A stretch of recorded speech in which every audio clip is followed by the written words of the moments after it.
Les amis, revue de championnat express. On prend 3 petites minutes, oui, 3 petites minutes pour venir parler du championnat du Togo. Championnat du Togo, 22e journée. L'ASC Kara continue à faire la course en tête. L'ASCO de Kara les suit derrière. Une équipe qui est très bonne défensivement, une autre équipe qui est très bonne offensivement. L'ASC Kara est en train de montrer que c'est vraiment la défense qui gagne les championnats.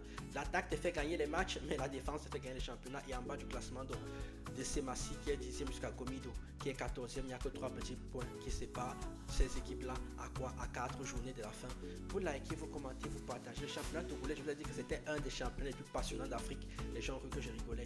Allons donc voir ce qui s'est passé au Togo. C'est parti.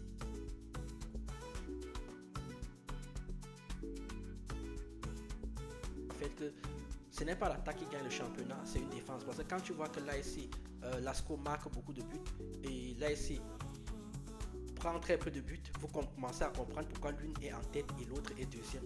Dynamique Togolais a battu 1 but à 0 Étoile Filante, 3 buts à 0 en faveur d'Entente 2 face à Gomido. Weblesso a fait 0-0 avec Barracuda. L'Asco de Kara, comme je vous disais, une équipe qui met beaucoup de buts, 2 buts à 0 en faveur de l'Asco de Kara face à OTR. Tambo a été battu à domicile par Espoir, 1 but à 0 et enfin Bina est allé battre Unisport 1 but à 0. Au classement, donc, ça donne quoi? Ça donne que l'ASC est en tête avec 52 points, 3 points d'avance sur la Skol Kara qui en a 49, mais que ces deux équipes ont totalement distancé Unisport qui est à 35 points maintenant, qui est même sur 2 défaites de suite. Eux, ils peuvent laisser et se préparer pour l'année prochaine.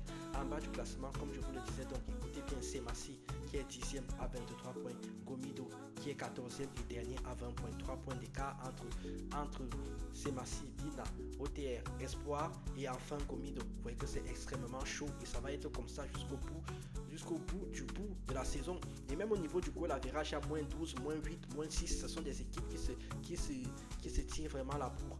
Lors donc de la prochaine journée, qui aura lieu ce week-end, qui commence d'ailleurs aujourd'hui parce qu'on est vendredi, Étoile Filante face à Unisport, OTR face à Tambo, Semassi face à Dynamique Togolais, Barracuda face à la SC Kara, Bina face à l'Asco Kara, Espoir face à Entente 2, Gomido face à Gueblesu. On en parle la semaine prochaine tranquillement. Vous likez, vous commentez, vous partagez les Togolais. À part moi qui parle même de votre championnat, et n'oubliez jamais de toujours mettre au centre de votre vie la morale, la justice et l'équité. Je vous laisse avec le programme et je vous dis à tout de suite. Tout de suite, on va faire le championnat d'Éthiopie, 30e journée. Tchuss!